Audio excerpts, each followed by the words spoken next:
ગુજરાતમાં હાલ નવરાત્રીના આગમનની ઠેર ઠેર તૈયારીઓ આરંભી દેવામાં આવી છે। ત્યારે ખેલૈયાઓ હાલ ગરબાની પ્રેક્ટિસમાં વ્યસ્ત બન્યા છે। ત્યારે અમદાવાદ શહેરનું આવું જ એક ગ્રુપ હાલ મન મૂકીને તૈયારીઓ કરી રહ્યું છે।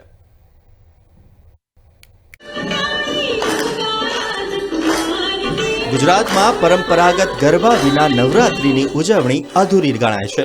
ત્યારે અમદાવાદના પનઘટ પરફોર્મિંગ આર્ટ્સ ગ્રુપ દ્વારા હાલ નવરાત્રીને લઈને ગરબાની પ્રેક્ટિસ કરી રહ્યું છે।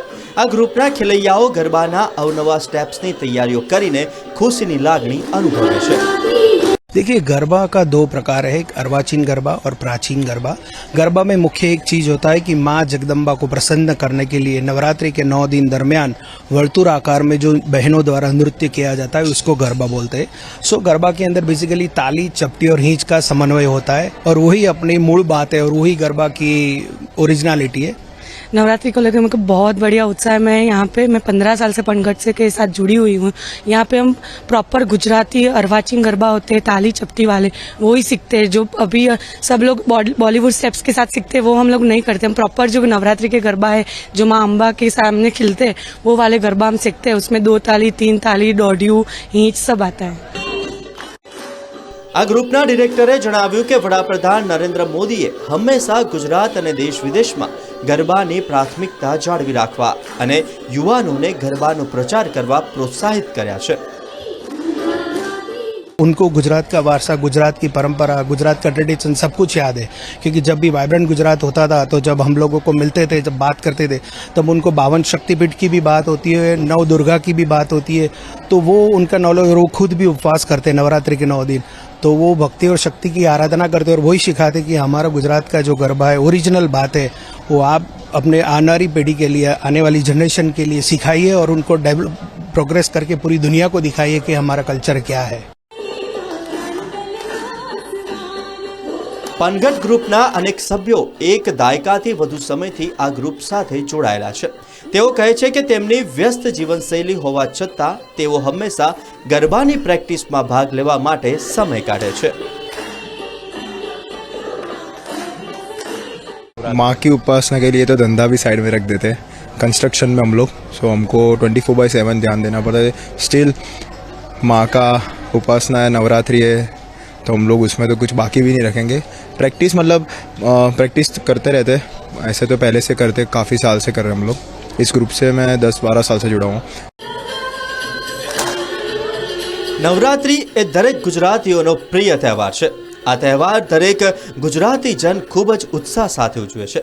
નવરાત્રીનો તહેવાર દેવી દુર્ગા અથવા માં અંબાની આરાધનાનો પર્વ છે। ત્યારે હાલ નવરાત્રીના આગમન પૂર્વે ખેલૈયાઓ મન મૂકીને ગરબાની પ્રેક્ટિસ કરી રહ્યા છે। બ્યુરો રિપોર્ટ, પ્રવેગ ન્યૂઝ।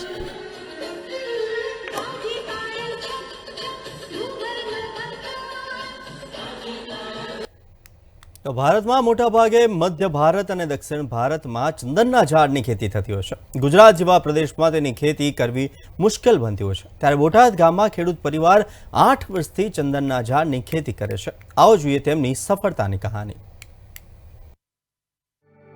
ગુજરાતના બોટાદના ખેડૂત વસરામભાઈ વિરાણીએ છેલ્લા 8 વર્ષમાં લાલ અને સફેદ ચંદનના ઝાડની ખેતી કરવામાં સફળતા મેળવી છે। આ ખેતી પાછળ લગભગ 1 લાખ રૂપિયાનો ખર્ચ થયો છે। આમ એવરેજ તો અમે લાખ રૂપિયા જેવું મૂકીએ છીએ બધો થઈને, કારણ કે બધું લખાણ ને એવું કાંઈ રાખ્યું નથી મેં। રોપડાનો બધું એવરેજ આમ ગણીએ ને તો વીઘા દીઠ લાખ રૂપિયાનો ખર્ચ આવે 10 વર્ષ, પેલા 15 વર્ષમાં કે 15 વર્ષ રાખો તમે તો સારી ઉપજ આવે। એથી 5 વર્ષ લ્યો તો જે 15 વર્ષે આવવાની હોય એથી ડબલ જેવી અંદાજ અમે મૂકીએ છીએ। વસરામભાઈના મતે ચંદનના છોડને ઉનાળાની ઋતુમાં જ પાણીની જરૂર પડે છે। આ સિવાય તેમને અન્ય પોષક તત્વો કે રાસાયણિક ખાતરોની જરૂર નથી। વસરામભાઈની આ સફળતાએ ગામના લોકો માટે પ્રેરણારૂપ કામ કર્યું છે।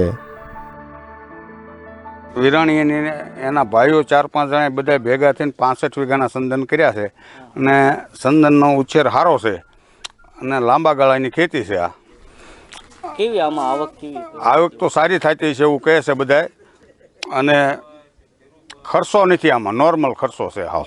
અન્ય ખેડૂતોને શું સંદેશો આપો? અન્ય ખેડૂતોને જો સગવડવાળા હોય ને તો એ કરી શકે. ચંદનના લાકડાની ચોરી અટકાવવા વસરામભાઈએ તેમના ખેતરની આસપાસ સીસીટીવી કેમેરા પણ લગાવ્યા છે.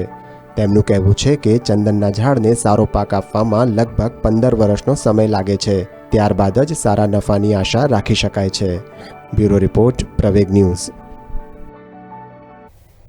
તો ઉજ્જૈનના મહાકાલેશ્વર મંદિરમાં શ્રદ્ધાળુઓને હવે દર્શન માટે વધુ રાહ નહીં જોવી પડે, કારણ કે હવે ભક્તોની અવરજવર માટે સરળ બનાવવા માટે મંદિરમાં એક ખાસ ટનલ બનાવવામાં આવ્યું છે, જેનાથી ભક્તો આરામથી મહાદેવના દર્શન કરી શકશે. જુઓ વિશેષ અહેવાલમાં.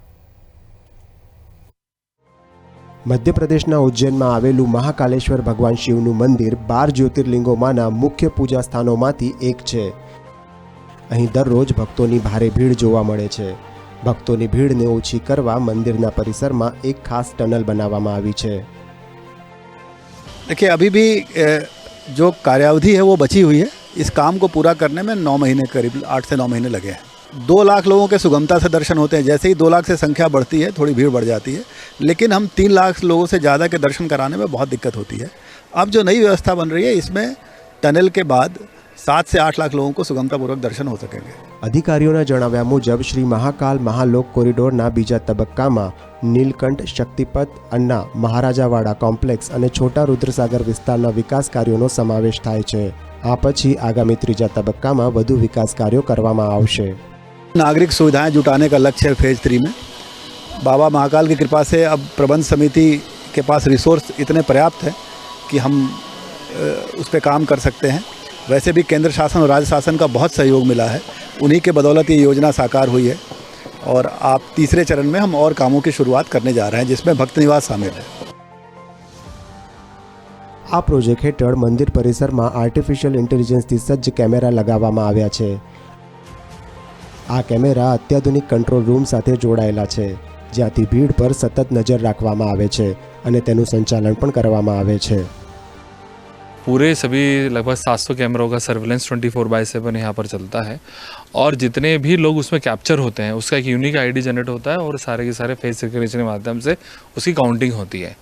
तो जब हम किसी भी जगह की इस आर्टिफिशियल इंटेलिजेंस के माध्यम से काउंटिंग हो या डेंसिटी हो या किसी एक सेक्टर में कितने लोग इकट्ठे हो गए हैं, क्या उस नंबर से ज़्यादा हैं तो पॉपअप आ जाना, या फिर हम किसी एरिया में लोगों को नहीं जाने देना चाहते हैं, वो हमने फ्रेम कर दिया है, उसकी प्रोग्रामिंग कर दी है. यदि कोई वहाँ जाता है तो उसका एक अलार्मिंग अलर्ट आना, ऐसे ही लगभग 10 प्रकार के एनालिटिक्स है. વડાપ્રધાન નરેન્દ્ર મોદીએ ગયા વર્ષે 11 ઓક્ટોબરે શ્રી મહાકાલ મહાલોક કોરિડોરના મહત્વાકાંક્ષી પ્રોજેક્ટના પ્રથમ તબક્કાનું ઉદ્ઘાટન કર્યું હતું. હવે મુખ્યમંત્રી શિવરાજસિંહ ચૌહાણે વર્ષના અંતમાં યોજાનારી રાજ્ય વિધાનસભાની ચૂંટણી પહેલા 5 ઓક્ટોબરે 242 કરોડ રૂપિયાથી વધુના ખર્ચે બનેલા શ્રી મહાકાલ મહાલોક કોરિડોરના બીજા તબક્કાનું ઉદ્ઘાટન કરશે. બ્યુરો રિપોર્ટ, પ્રવેગ ન્યૂઝ. તો નવલી નવરાત્રિને હવે ગણતરીના દિવસો બાકી છે, ત્યારે બજાર રંગબેરંગી રોશનીથી ઝગમગી ઉઠ્યું છે. આવો જોઈએ લાઇટિંગ બજાર પર અમારો આ ખાસ અહેવાલ.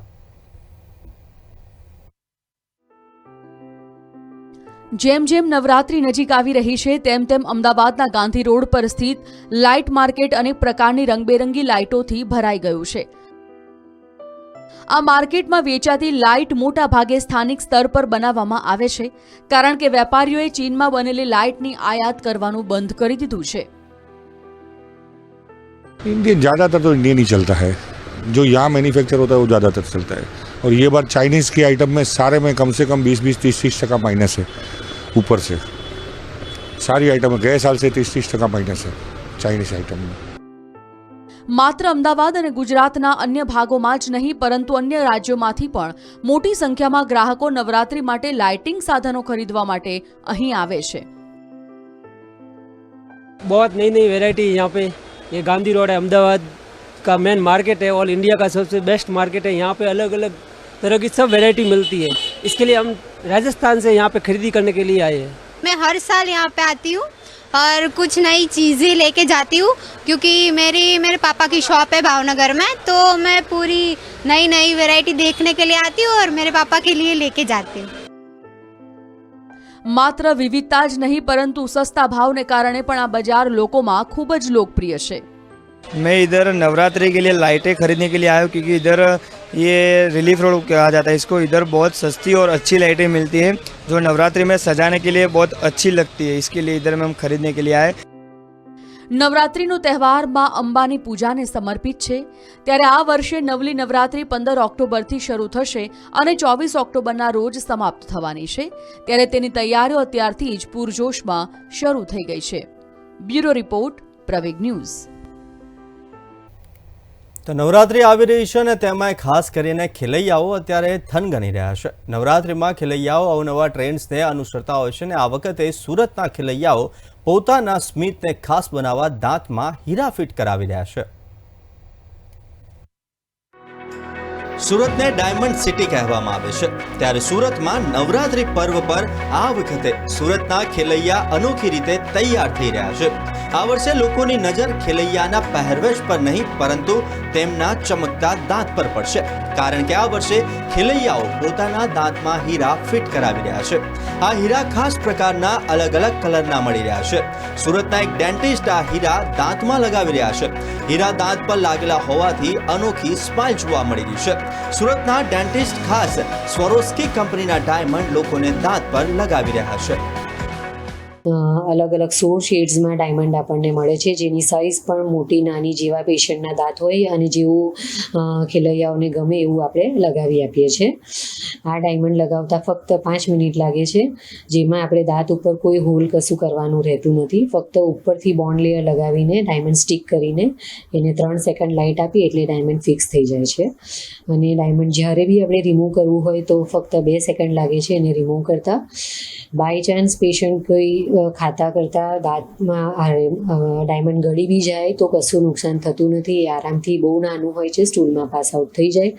ઓકે, એટલે આવી પણ કોઈ ચિંતા કરવાની રહેતી નથી। કોઈપણ વ્યક્તિને ડાયમંડ માત્ર 5 મિનિટમાં જ દાંત પર લગાવી આપવામાં આવે છે, જેનાથી શારીરિક કોઈ નુકસાન થતું નથી। આ સાથે જ લોકોમાં ડાયમંડના વધતા ક્રેઝને ધ્યાનમાં રાખીને ડોક્ટર્સ દ્વારા નવરાત્રી દરમિયાન ખાસ સ્કીમ બહાર પાડવામાં આવી છે, જેમાં 2500ની કિંમતનો હીરો માત્ર 800માં લગાવી આપવામાં આવી રહ્યો છે। આ હીરા સ્વરોસ્કી 16 પ્રકારના શેડમાં મળે છે। નાની અને મોટી સાઇઝના હીરા આવતા હોવાથી લોકો એક દાંતમાં 2 હીરા પણ લગાવી રહ્યા છે। આ ડાયમંડની વિશેષતા એ છે કે તે દાંતમાંથી કદાચ પેટમાં પણ જતો રહે તો સ્વાસ્થ્યને કોઈ પ્રોબ્લેમ નહીં પડે અને તે નિયત રીતે બહાર આવી જશે। હાલ આવનારી નવરાત્રી પર્વને લઈ લોકોમાં આ ડાયમંડને દાંતમાં લગાડવાનો ક્રેઝ ખૂબ વધ્યો છે। બ્યુરો રિપોર્ટ, સુરત, પ્રવેગ ન્યૂઝ। કદમ અસ્થિર હોય અને કદી રસ્તો નથી જડતો તો અડગ મનના મુસાફિરને હિમાલય પણ નથી નડતો। આ ઉક્તિને સાર્થક કરી છે શહેરના દ્રષ્ટિહીન દંપતીએ, જેમની કોરોનાના સમયગાળામાં નોકરી છૂટી જતા પોતાનો ફૂડ સ્ટોલ ખોલ્યો છે। આવો જોઈએ તેમની પ્રેરણાદાયી કહાની।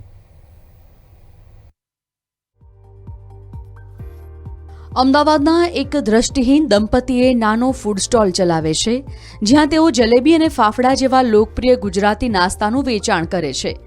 અશ્વિનભાઈ ઠક્કર જન્મથી જ નેત્રહીન છે, પરંતુ તેમણે આ ઉણપને ખૂબીમાં ફેરવી છે। અશ્વિન અને તેમના પત્ની હોટલમાં કામ કરતા હતા, પરંતુ 2020માં કોવિડ લોકડાઉન દરમિયાન તેમની નોકરી ગુમાવી પડી હતી। જો કે મિત્રો અને પરિવારજનોએ અશ્વિન અને તેની પત્નીને ખાતરી આપી હતી કે તેઓ તેમની કાળજી લેશે, પરંતુ તેઓ અન્યની દયા પર રહેવા માટે સંમત નહોતા। 3 दशहरा से हम जलेबी फाफड़ा का लाइव अहमदाबाद में काउंटर कर रहे हैं। उसमें करीबन 300 किलो जलेबी फाफड़ा हमारे सेल होते हैं एवरी ईयर अहमदाबाद के अलग अलग एरिया में। फिर विंटर स्पेशल आइटम भी हम सेल करते हैं। फिर पिछले 2.5 साल से मैं पासपोर्ट ऑफिस में यहाँ आत्मनिर्भर स्टॉल कर रहा हूँ और अभी 15 दिन के बाद आपको जानकर खुशी होगी कि एक छोटा सा केबिन आने वाला है। तो ये केबिन में अपना पूरा सामान रख के मैं केबिन में अपना पूरा बिजनेस करूँगा सर। અશ્વિન કહે છે કે તેમના સ્ટોલ પર મોટાભાગના વ્યવહારો યુપીઆઈ દ્વારા થાય છે, પરંતુ જ્યારે પણ કોઈ ચલણી નોટોનો ઉપયોગ કરીને ચૂકવણી કરે છે ત્યારે તેને તપાસવા માટે એક મશીન ઇન્સ્ટોલ કર્યું છે। मैं ओपन करूँगा तो पहले बैटरी बताएंगे। बैटरी 75%। फिर नोट रखूँगा ना तो 10, 20, 100, 200 सब्जी जो कि नोटबंदी के बाद जितनी भी करेंसी नई नोटें आई है बाजार में वो सब बता देगा और फेक नोट होगा तो भी बता देगा। અમદાવાદની પાસપોર્ટ કાર્યાલય પાસે આવેલા અશ્વિનના સ્ટોલ પર દિવસભર ગ્રાહકોની ભીડ રહે છે. ગ્રાહકો તેમની વ્યવસાય ચલાવવાની સાહસિકતાની માત્ર પ્રશંસા જ નથી કરતા, પરંતુ તેઓ જે નાસ્તા વેચે છે તે પણ ગુણવત્તાયુક્ત હોય છે. अरे भाई साहब है, उनका जो कम्युनिकेशन, जो बात करने की जो रीत है, उसे कोई कह ही नहीं सकता है कि भाई वो या तो दिव्यांग है या फिर आंखों से उनको देख नहीं सकता है. बिल्कुल एक नॉर्मल इंसान की तरह उन्होंने मेरे को सेल किया है, बहुत अच्छे से. उनकी चीज़ें भी बहुत अच्छी है. मैं तो कहती हूँ आप यहाँ से आके कुछ ना कुछ लीजिए जो इनकी हेल्प हो सके. बहुत बढ़िया लगा इनको देखकर कि ये मतलब अपनी ज़िंदगी से कभी हार नहीं माना और वो धंधा कर रहे हैं. हमको खुशी हुई ये बात जानकर, और हम लोगों को भी इनसे सीखना चाहिए कि कभी जिंदगी में और लाइफ में कभी हार नहीं माननी चाहिए. સામાન્ય લોકો માટે અશ્વિનનો સંદેશ આપે છે કે દરેક લોકોએ વિકલાંગોને દરેક શક્ય રીતે ટેકો આપવો જોઈએ. વિકલાંગોને તેમની અપીલ છે કે તેઓ પોતાના ભરણ પોષણ માટે બીજા પર નિર્ભર રહેવાને બદલે આત્મનિર્ભર બનવાનો પ્રયાસ કરે. બ્યુરો રિપોર્ટ, પ્રવેગ ન્યૂઝ. તો વડોદરાની પારુલ યુનિવર્સિટી દ્વારા 4 દિવસીય ઇન્ટરનેશનલ ફોકલોર ફેસ્ટિવલ 2023નું આયોજન કરવામાં આવ્યું. ફોકલોર ફેસ્ટિવલનો 2023માં ઉદ્ઘાટન સમારોહમાં 20 દેશોના 200થી વધુ આંતરરાષ્ટ્રીય કલાકારોએ ભાગ લીધો હતો. વડોદરાની પારુલ યુનિવર્સિટીમાં 3500થી વધુ વિદેશી વિદ્યાર્થીઓ અભ્યાસ કરી રહ્યા છે. ત્યારે વિશ્વભરમાંથી કલા અને સંસ્કૃતિના અનેક પ્રકારોની ક્ષિતિજોને વિસ્તૃત કરવા અને આંતરરાષ્ટ્રીય એકતાની ભાવનાને પ્રોત્સાહન આપવા માટે પારુલ યુનિવર્સિટીએ ફોકલોર ફેસ્ટિવલ 2023નું આયોજન કર્યું છે. ફોકલોર ફેસ્ટિવલના શુભારંભ પ્રસંગે સ્લોવાકિયાના રાજદૂત રોબર્ટ મેક્સિયન, ઓલ ઇન્ડિયા યુનિવર્સિટીના રમતગમત અને યુવા બાબતોના સંયુક્ત સચિવ doctor Baljitsingh Sekhon, veteran actor Yashpal Sharma સહિત પારુલ યુનિવર્સિટીના એમડી ડોક્ટર દેવાંશુ પટેલ ઉપસ્થિત રહ્યા હતા. આજથી શરૂ થયેલા ફોકલોર ફેસ્ટિવલના શુભારંભમાં Australia, Zimbabwe, Bhutan, Mexico, Egypt, Sri Lanka, Morocco, Lithuania, Taiwan, દક્ષિણ આફ્રિકા સહિતના દેશોના ધ્વજ લહેરાવવામાં આવ્યા. તેમજ વિદેશી વિદ્યાર્થીઓએ તેમના દેશોનું લોકનૃત્ય, પારંપરિક પહેરવેશ પરિધાન કરીને લોકસંગીત સાથે સંસ્કૃતિ રજૂ કરતી પરેડ કરી હતી. G20 દ્વારા ભારત સમગ્ર વિશ્વને એકજૂટ કરી રહ્યું છે, ત્યારે આ ઉત્સવ one earth, one family, one નેચરની થીમને ઉત્તમ રીતે રજૂ કરતા એકતાની ભાવના અને મહત્વતાને દર્શાવે છે. અને પહેલી વાર બરોડાની અંદર એક એવા લેવલનું ઇન્ટરનેશનલ ફોક ફેસ્ટિવલ થવા જઈ રહ્યો છે, જેમાં આટલા મોટી સંખ્યાની અંદર આખા દુનિયાથી અલગ અલગ દેશોથી આર્ટિસ્ટ આવીને પરફોર્મ કરી રહ્યા છે. અને આજે અમે પહેલો દિવસ હતો, પહેલા દિવસે એક ઇનફોર્મલ પરેડ ટાઈપનું અમે રાખ્યું હતું કે જેની અંદર જે બી 20 દેશના પરફોર્મર્સ આવ્યા છે એ લોકોએ થ્રુ આઉટ ધ કેમ્પસ એમનું પરેડના ફોર્મમાં એમનું ડાન્સિંગ ફોર્મ રજૂ કર્યું હતું. અને આવનારા 4 દિવસ માટે આ ફેસ્ટિવલ પારુલ યુનિવર્સિટીમાં આયોજિત થશે. પારુલ યુનિવર્સિટી ખાતે આગામી 3 દિવસ દરમિયાન વિવિધ સ્થળોએ સાંસ્કૃતિક કાર્યક્રમો યોજાશે, જેમાં Australia, Zimbabwe, Bhutan, Mexico, Egypt, Sri Lanka, Morocco, Lithuania, Taiwan, દક્ષિણ આફ્રિકા સહિતના 20 દેશોના વિદ્યાર્થીઓ લોકનૃત્યની રજૂઆત કરશે.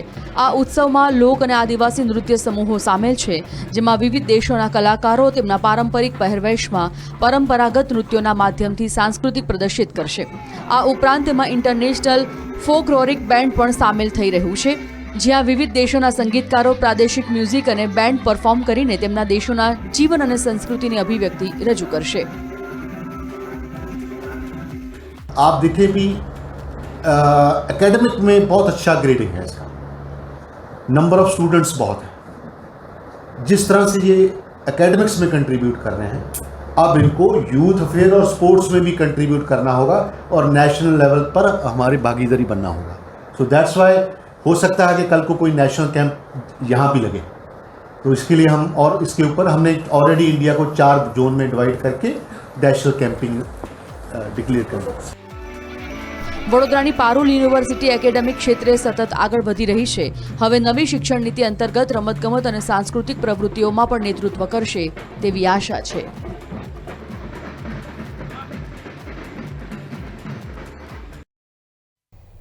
તો સમગ્ર દેશમાં હાલ ઇકો ફ્રેન્ડલી મૂર્તિઓનું ચલણ વધ્યું છે. હવે નવરાત્રિનો તહેવાર નજીક હોવાથી લખનૌમાં 15 ઓક્ટોબરથી શરૂ થનારી નવરાત્રિ માટે પણ મૂર્તિઓ બનાવવાનું કામ ચાલુ થઈ ગયું છે. અહીં માતા રાનીની ઇકો ફ્રેન્ડલી મૂર્તિઓ બનાવવાનું શરૂ કર્યું છે. દુર્ગા પૂજા પહેલાથી જ લખનૌમાં કારીગરોએ નવરાત્રિ માટે માતા રાનીની ઇકો ફ્રેન્ડલી મૂર્તિઓ બનાવવાનું શરૂ કર્યું છે. અહીંના કારીગર ચંદન રાજપૂત છેલ્લા 3 દાયકાથી ગણેશ ઉત્સવ અને દુર્ગા પૂજા સહિતના વિવિધ તહેવારો માટે મૂર્તિઓ બનાવે છે.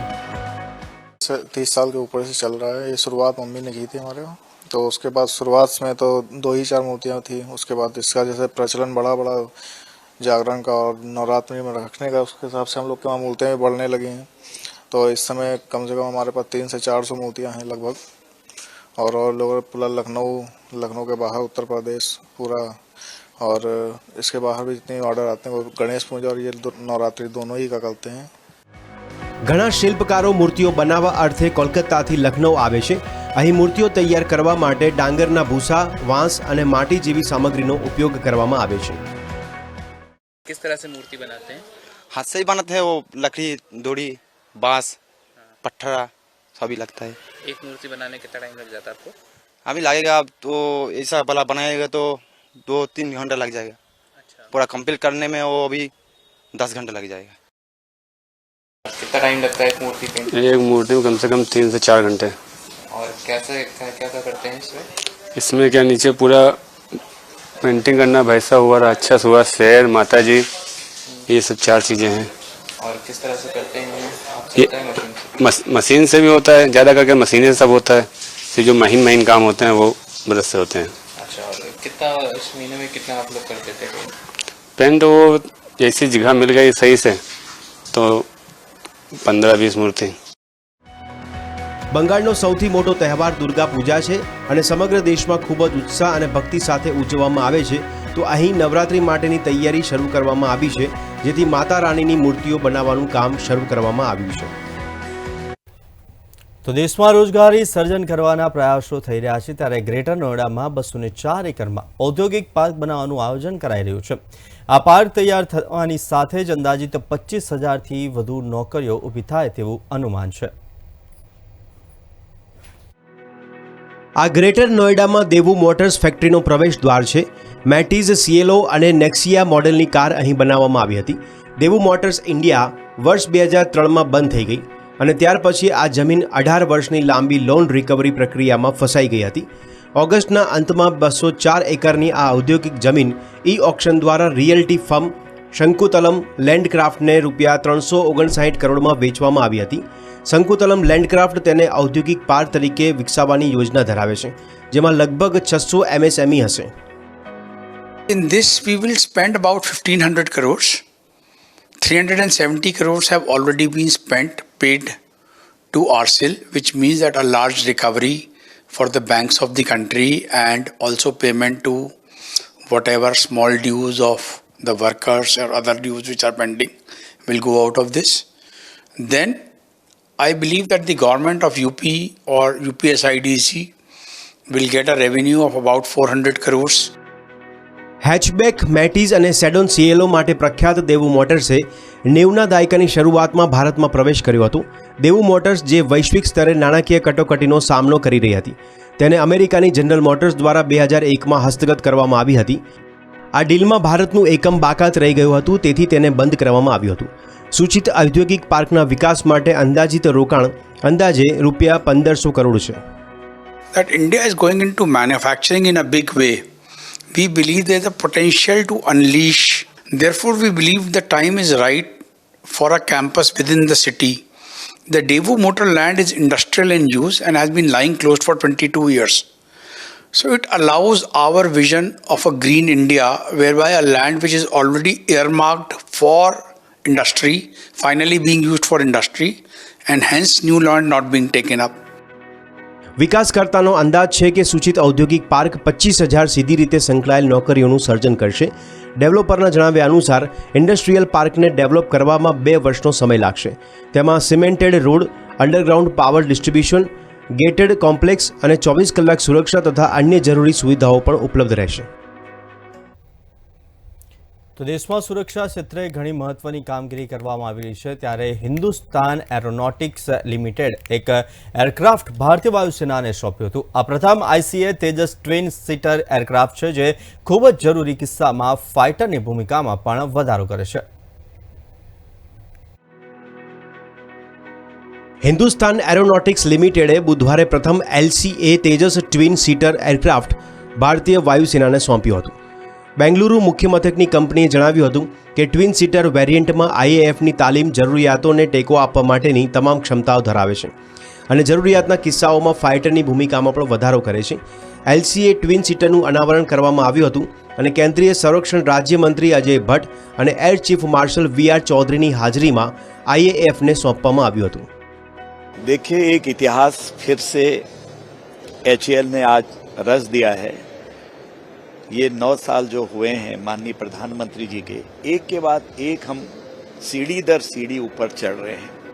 LCA તેજસ ટ્વિન સીટર એ હળવા વજનનું તમામ હવામાનમાં અસરકારક રીતે કામ કરતું વિમાન છે. આ એરક્રાફ્ટ સમકાલીન વિભાવનાઓ અને ટેકનોલોજીનું મિશ્રણ છે, જેમ કે relax static stability, quadruplex fly by wire flight control, અદ્યતન ગ્લાસ કોકપિટ, સંકલિત ડિજિટલ એવિયોનિક્સ સિસ્ટમ અને એરફ્રેમ માટે અદ્યતન સંયુક્ત સામગ્રીથી સજ્જ છે. તેજસ ભારતને ખૂબ ઓછા ચુનંદા દેશોની યાદીમાં નોંધે છે જેમણે આવી ક્ષમતાઓ બનાવી છે અને તેમને તેમના સંરક્ષણ દળોમાં કાર્યરત કર્યા છે. Capabilities of our products is a significant source of pride and responsibility. HAL, being the OEM of LCA Tejas aircraft, is committed to deliver all the twin-seater aircraft pertaining to IOC and FOC contracts to IAF in the current financial year. HAL પાસે IAF તરફથી 18 twin સીટરનો order છે અને તે 2023-24 દરમિયાન તેમાંથી 8 delivery કરવાની યોજના બનાવવામાં આવી છે. બાકીના 10 ક્રમશઃ 2026-27 સુધીમાં પહોંચાડવામાં આવશે. તો હાલ સમાચારમાં બસ આટલું જ. મને આપશો રજા. નમસ્કાર.